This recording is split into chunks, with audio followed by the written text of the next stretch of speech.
नमस्कार। आपको सादर प्रणाम। देखिए, आपने कहा कि हम लोगों को जागरूक करते हैं, सभा लेते हैं। इसका कारण यह है कि हमारा आंदोलन का 90% एनर्जी जो जाती है वो लोगों को जागरूक करने में जाती है, क्योंकि वेरीड लोग हैं, अलग अलग स्तर के लोग हैं। एजुकेशन स्टैंडर्ड हो या रिमोट एरिया में रहना हो, शहर में रहने वाले लोग हैं, गांव में रहने वाले लोग हैं, ये पूरे भारत में बिखरे हुए लोग हैं। और इनको इकट्ठा करके, और वो भी ऐसे लोग जिनके पास पैसा भी नहीं, आरोग्य नहीं और उम्र भी नहीं, इन लोगों को इकट्ठा करके आंदोलन खड़ा करना, इसमें एनर्जी तो जाती है, बहुत एनर्जी जाती है। और इसलिए हमें सभा लेनी पड़ती है, लोगों के पास जाना पड़ता है, उनको जागरूक करना पड़ता है, उनको संगठित करना पड़ता है और एक लड़ाई के लिए तैयार करना पड़ता है। इसलिए हम काफ़ी सभाएं ले रहे हैं और इसी में सभी लोग, हमारे जितने नेतागण हैं, वो सभी इसी प्रयास में हैं कि आंदोलन बढ़े, हमारे लोग ज़्यादा से ज़्यादा इसमें आए और अपनी बात सरकार तक हम पहुंचाएं। रही बात हरियाणा चुनाव की, तो हरियाणा चुनाव की जो परिस्थिति है वो बहुत अलग थी। पहली बात तो यह है कि वहाँ जो राज्य सरकार है, उन्होंने ईपीएस 95 के लोगों को भी 3,000 तक पेंशन देने का वादा किया था। मतलब जिसको 1,500 है, 500, उसको भी वो 3,000 तक लेके जाने वाले थे। उसका भी असर है और कुछ उनके अच्छे काम होंगे, उसका भी असर होगा। तो हमारे लोगों ने जो भी किया है वो सोच समझ के उन्होंने किया है, ऐसी बात नहीं है। और कई लोगों ने नोटा भी दबाया होगा या जो भी है, या बीजेपी को भी वोट दिए होंगे, वो उनकी अपनी मर्जी थी। और हम जो भी निर्णय है जो लोगों का, उसका तो स्वागत ही करेंगे और परिणाम का भी हम स्वागत ही करेंगे। तो ये हमारा हरियाणा चुनाव में जो उनकी नीति थी उसका उनको फ़ायदा हुआ है। महाराष्ट्र की सिचुएशन बिल्कुल अलग है। महाराष्ट्र में एक तो ईपीएस 95 के पेंशन धारकों की संख्या बहुत सब्सटैंशियल है, बहुत ज़्यादा है। वो बहुत बड़ा वोट शिफ्टिंग यहाँ पे हो सकता है। और यहाँ पे तो कुछ ऐसे इनिशिएटिव सरकार की तरफ ईपीएस 95 पेंशनरों के लिए अभी तक नज़र नहीं आए। और हमारा तो मतलब पहले से यही नारा है, जो पेंशनरों का, ईपीएस 95 पेंशनरों का काम करेगा वो देश पे राज करेगा। ये हम इस भूमिका पे हम अभी भी निश्चित है, निर्धारित किया है हमारे सीडब्ल्यूसी ने, और उसी के ऊपर हम काम कर रहे हैं। अभी आप देखिए कि चुनाव में जो भी परिस्थिति बनती है, हम तो कोई नॉन पॉलिटिकल ऑर्गेनाइजेशन है, लेकिन लोगों की अपनी भावनाएं हैं, वो तो प्रदर्शित होगी, इसमें कोई डाउट नहीं है। और हम चाहते हैं कि सरकार इसका कॉग्निजेंस ले, हमारा काम करे, ताकि हम भी जो सरकार में बैठा पक्ष है उसका काम कर सके। हम चाहते हैं, हम उनको प्रार्थना करते हैं कि हमारा काम करे और इस हमारी सहायता आपके विजय प्राप्ति में जरूर ले। ये हमारा कहना है। देखिए, आंदोलन एक युद्ध है और युद्ध के स्तर पे ही उसको हम कर रहे हैं। ये दुर्दैव की बात है कि हमें अपनों से ही युद्ध करना पड़ रहा है। तो हमें श्री कृष्ण जी ने बताया कि जब धर्म की बात होती है, सच्चाई की बात होती है, तो युद्ध में सामने कोई भी खड़ा हो, आपको तो करना पड़ेगा, उसमें कोई चॉइस नहीं है। तो इसलिए हमने ये युद्ध छेड़ा है। लेकिन युद्ध के साथ साथ जो डिप्लोमेसी होती है या जो चर्चाएं होती है, या जो एक प्रकार से समन्वय की बात होती है, वो भी करनी पड़ती है और करते भी हैं हम। अभी 9 तारीख को हमारे महासचिव आदरणीय वीरेंद्र सिंह जी दिल्ली गए थे। हमने उनको रिक्वेस्ट की थी कि आप दिल्ली जाएं, और मेरा नहीं जा पाना हो रहा था तो वो खुद वहाँ पे गए। उनके साथ हमारे बहुगुणा जी थे, राणा जी थे, दिल्ली के हमारे राष्ट्रीय सचिव रमेश बहुगुणा जी, और बीएस राणा जी जो हमारे दिल्ली प्रदेश के अध्यक्ष है। ये 3 लोग मंत्री जी से मिलने गए। मंत्री जी हमारे महासचिव जी से मिले और उन्होंने उनको बुलाया, उनके ऑफिस में उनकी मुलाकात हुई और ये 9 तारीख को, ये गई वाली 9 तारीख को, 9 अक्टूबर को वहाँ पे अच्छी चर्चा हुई। उन्होंने कहा मैं आप ही के काम में लगा हूँ, हम युद्ध स्तर पे ये काम कर रहे हैं, हम भी चाहते हैं इसमें भलाई हो।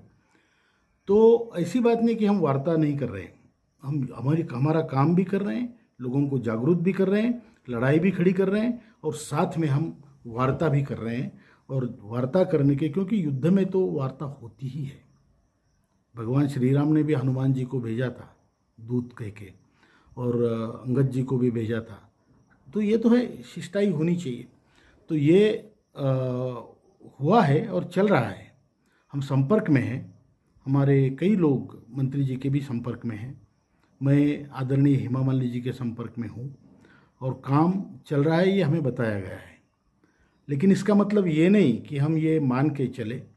हमने तो वही कहा है कि जो हमारा काम करेगा वो तो उसका फ़ायदा होगा और हमारा भी फ़ायदा होना चाहिए, ये हमने कहा है और उसी दिशा में हम काम कर रहे हैं।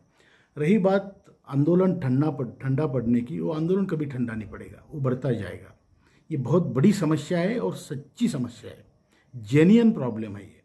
तो आंदोलन ख़त्म नहीं होगा। अब वहाँ से अभी देखिए हम इतना 6 राज्यों का 7 राज्यों का दौरा करने परसों से निकल पड़ रहे हैं, सोमवार से 21 तारीख से। फिर उसमें जबलपुर, रीवा, कानपुर, प्रयागराज, टनकपुर, मंडी और भिलवाड़ा, नीमच, उज्जैन, इतनी सभाएं हम करेंगे।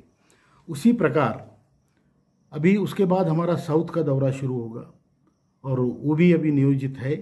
हमारे आदरणीय रमाकांत नरगुण जी, जो हमारे मुख्य समन्वयक है देश के, वो उस पर काम कर रहे हैं। तो ये चलेगा, आंदोलन ठंडा नहीं पड़ेगा, ना हमारा जोश ठंडा पड़ेगा। अगर सरकार को ये गलतफहमी है कि इनको डिले करने से बुढ़े बैठ जाएंगे, ना, ये बुढ़े नहीं है, ये देश के बाप है। ये करेंगे, बहुत बढ़िया तरीके से करेंगे, अपनी पूरी जिद के साथ, हिम्मत के साथ करेंगे। हम ऐसे हारने वाले नहीं हैं। नहीं, सही कहा आपने कि इनिशिएटिव सब तरफ से चल रहे हैं। मैं ईपीएफओ के जो बड़े अधिकारी हैं उनके संपर्क में भी हूँ और बड़े बड़े लोगों का आश्वासन है। आदरणीय प्रधानमंत्री जी का आश्वासन है, आदरणीय वित्त मंत्री जी का आश्वासन है, आदरणीय श्रम मंत्री जी ने कहा है और सभी तरफ से इस पर एफर्ट्स हो रहे हैं। लेकिन आपने बिल्कुल सही कहा कि अभी तक इसका निर्णय नहीं हुआ है और जब तक निर्णय नहीं होता तब तक हमारी लाइफ में कोई बदल नहीं हो सकता। इसलिए हम चाहते हैं कि जल्दी से जल्दी ये निर्णय हो और इसी के ऊपर हम सब लोग प्रयास कर रहे हैं। हमारी तरफ से भी प्रयास है, पॉजिटिव प्रयास है और सरकार की तरफ से भी प्रयास चल रहे हैं। ये हमें दिख रहा है और हम देख भी रहे हैं।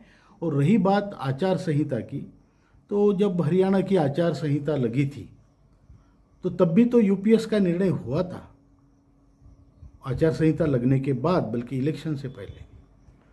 तो हमारा भी हो सकता है, क्यों नहीं हो सकता है, क्योंकि महाराष्ट्र की आचार संहिता है और ये जो पर्टिकुलर प्रॉब्लम है ये प्रोसेस में है, ये कई दिनों से प्रोसेस में है।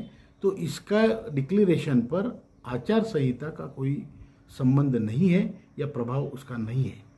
इसलिए ये निर्णय सरकार ले सकती है, सरकार कैपेबल है और ये निर्णय अगर होता है तो जाहिर है कि हम सब खुश हो जाएंगे और बहुत प्रसन्न मन से हम काम करेंगे।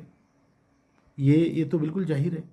इसलिए हमारी सरकार से आपकी मार्फत ये हम सरकार को हाथ जोड़ के विनती करना चाहते हैं कि इसको अन्यथा ना ले।